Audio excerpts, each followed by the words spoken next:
Salam sejahtera dalam kasih Tuhan Yesus bagi kita semua. Puji syukur kepada Tuhan. Kita boleh berjumpa lagi di saat ini dalam renungan harian keluarga.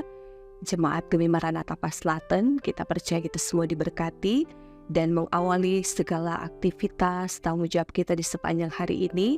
Kita memohon Tuhan menolong kita untuk kiranya kita semua dipakainya untuk menjadi berkat dan tetap hidup di dalam kebenaran. Sebelum kita diperlengkapi kembali di dalam kebenaran firman Tuhan, mari kita mohon pertolongan Tuhan, kita berdoa. Kami menaikkan pujian syukur kepadamu ya Bapa Surgawi, Engkau yang telah berkenan memberkati kami dan menganugerahkan hari yang baru untuk kami nikmati. Dalam semangat untuk terus memaknai keterpanggilan kami sebagai orang-orang yang percaya, yang tetap mengenal Tuhan Yesus, yang tetap mau hidup terus di dalam kebenaran. Kami menyadari betapa terbatasnya kami butuh Engkau Tuhan di setiap waktu dan saat, dan oleh firman-Mu kami semua akan diperlengkapi, kami akan diperkaya untuk bisa memahami dan mengerti tentang isi hati Tuhan di dalam firman-Nya, untuk kami lakukan itu dalam hidup kami setiap saat dan waktu. Ampuni dan kasihani kami Bapa, umat-Mu yang berdosa ini. Ini doa kami bersyukur di dalam nama Tuhan kami Yesus Kristus. Amin. Saudara-saudaraku yang diberkati dan dikasihi oleh Tuhan kita Yesus Kristus, firman Tuhan hari ini, Rabu 24 Januari 2024, terambil di dalam Kisah Para Rasul pasalnya yang ke-25, ayatnya yang ke-6 hingga ayatnya yang ke-8. Firman Tuhan berkata demikian, Festus tinggal tidak lebih daripada 8 atau 10 hari di Yerusalem. Sesudah itu ia pulang ke Kaisarea. Pada keesokan harinya ia mengadakan sidang pengadilan dan menyuruh menghadapkan Paulus. Sesudah Paulus tiba di situ, semua orang Yahudi yang datang dari Yerusalem berdiri mengelilinginya dan mereka mengemukakan banyak tuduhan berat terhadap dia yang tidak dapat mereka buktikan. Sebaliknya Paulus membela diri, katanya, "Aku sedikit pun tidak bersalah, baik terhadap hukum Taurat orang Yahudi maupun terhadap bait Allah atau terhadap Kaisar." Demikianlah firman Tuhan. Saudara-saudaraku yang diberkati Tuhan, tema dari bacaan firman Tuhan hari ini, berani menyatakan kebenaran. Saudara-saudara yang diberkati Tuhan, kebenaran seringkali mudah untuk kita ucapkan, namun sesungguhnya sulit untuk dilakukan. Sehingga kebenaran banyak kali hanya menjadi kata-kata manis atau lip service saja. Karena sikap hidup kita sering bertentangan dengan kebenaran. Pola hidup kita tidak sesuai dengan apa yang kita ucapkan dan kita lakukan. Memang menjadi orang Kristen belum tentu kita akan menghadapi berbagai hal yang akan membuat kita nyaman, enak. Tetapi di dalamnya menjadi orang Kristen yang benar belum tentu dapat luput dari persoalan. Paulus dalam bacaan kita hari ini menunjukkan sikap hidup yang tepat untuk kiranya kita teguh membuktikan kebenaran yang sesungguhnya, seperti yang ia katakan sebagai pledoi atau pembelaan atas tuduhan yang diberikan kepadanya. Kata Paulus, "Aku sedikit pun tidak bersalah baik terhadap hukum Taurat orang Yahudi maupun terhadap bait Allah atau terhadap Kaisar." Nah, kata-kata Paulus ini sangat tegas menolak tuduhan yang mengatakan bahwa ia telah menimbulkan kerusuhan atau huru-hara baik di bait Allah maupun di tempat lain di kota. Nah, pasalnya yang ke-12 hendak mengatakan bahwa inilah yang disebut sebagai pembelaan iman atau bahasa Yunani apologet. Pembelaan Paulus di depan pengadilan Berkius Festus bersifat doktrinal atau ajaran agama, di mana Yesus Kristus yang mati adalah yang bangkit atau dia yang hidup. Nah, bagi pengadilan Romawi tidak memiliki kepentingan tentang keyakinan seseorang karena hal ini adalah masalah ajaran agama Yahudi. Nah, saudara Kristen yang diberkati dan dikasihi oleh Tuhan, sikap Paulus yang berani ini sangat jelas mempertahankan kebenaran yang sesungguhnya. Sikapnya menunjukkan integritas diri atau satu kata dan perbuatan tentang hidup yang taat, tidak cemar, hidup bersih, dan setia kepada Yesus Kristus. Nah, sebagai orang beriman, kita perlu belajar dari sikap Paulus untuk tetap berupaya hidup sesuai dengan kehendak Yesus Kristus, menyatakan kebenaran tanpa takut dan gentar. Karena walaupun kita dekat dengan Yesus Kristus, bukan berarti kita akan bebas dari masalah.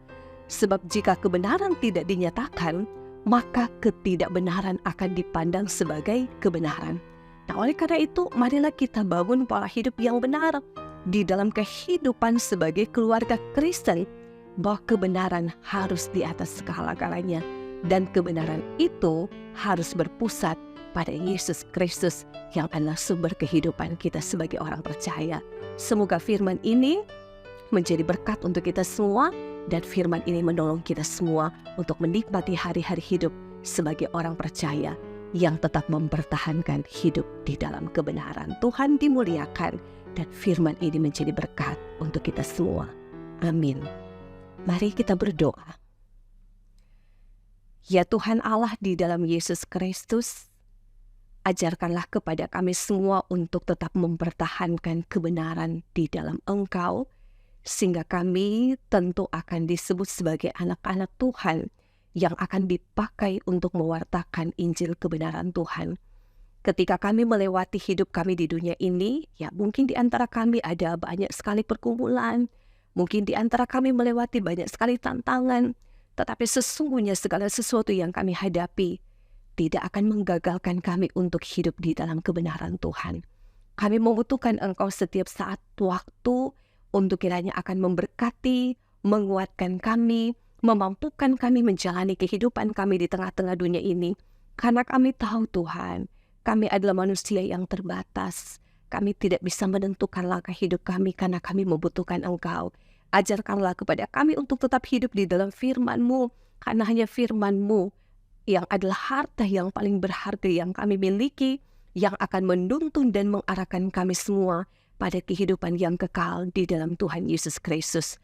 Terima kasih Bapa, karena pelayanan gereja-Mu terus Engkau berkati, hamba-hamba-Mu yang Engkau pakai memberi diri dalam pelayanan, baik sebagai diaken, penatua, guru agama, dan bahkan para pendeta.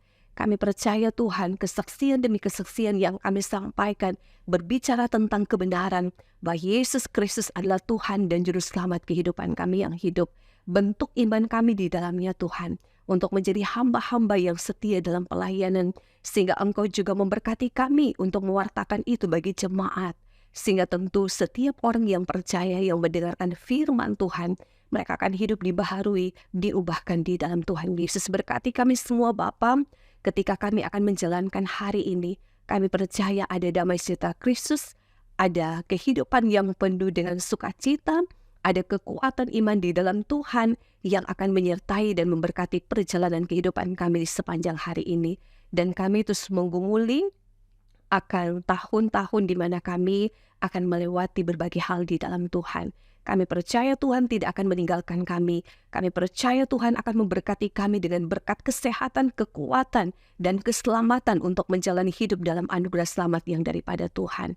Kami bermohon Tuhan, Engkau berkati juga bangsa dan negara kami yang sementara juga melewati tahapan demi tahapan pemilihan kepala negara dan pemilihan anggota-anggota legislatif. Tuhan, kami bergumul, kami bermohon semua boleh berjalan dengan baik. Pesta demokrasi ini akan berjalan dengan baik sebagaimana yang dikehendaki oleh Tuhan, bukan yang dikehendaki oleh kami sebagai manusia. Kami berharap kami mendapatkan pemimpin-pemimpin yang takut akan Tuhan, yang tetap hidup dalam kebenaran dan hidup mengikuti jalan dan kehendak Tuhan. Kami berdoa juga bagi saudara-saudara kami yang tentu di dalamnya sementara bergumul, apakah itu karena sakit, Tuhan Allah menolong, menyembuhkan, dan memulihkan. Jangan biarkan mereka patah semangat untuk menjalani kehidupan. Biarlah mereka percaya kesembuhan di dalam Tuhan akan menjadi bagian hidup mereka. Yang bersyukur merayakan hari ulang tahun, Tuhan Allah berkati segala ungkapan syukur, dan mereka melihat bahwa Tuhan itu baik, mengerjakan sukacita, syukur untuk mereka nikmati di hari ini. Terima kasih Bapa, sepanjang hidup kami yang kami jalani di tengah-tengah dunia ini, kami hanya letakkan di dalam pertolongan Tuhan. Maka ini doa kami Ini pengharapan iman kami sebagai umat Tuhan yang kami persembahkan hanya di dalam nama Tuhan Yesus Kristus yang Anak Tuhan dan Juru Selamat kehidupan kami yang hidup. Amin. Saudara-saudara yang diberkati Tuhan, saya percaya kita semua diberkati hari ini. Ada firman yang menguatkan kita, tapi juga ada doa yang akan menghantar kita di sepanjang hari ini. Semoga semua akan menjadi bagian berkat dalam kehidupan kita. Tetaplah hidup dalam kebenaran, takut akan Tuhan. Maka hidup kita dan keluarga kita pasti akan diberkati oleh Tuhan. Maka demikianlah ibadah kita telah selesai. Shalom dan damai di hati. Tuhan Yesus memberkati.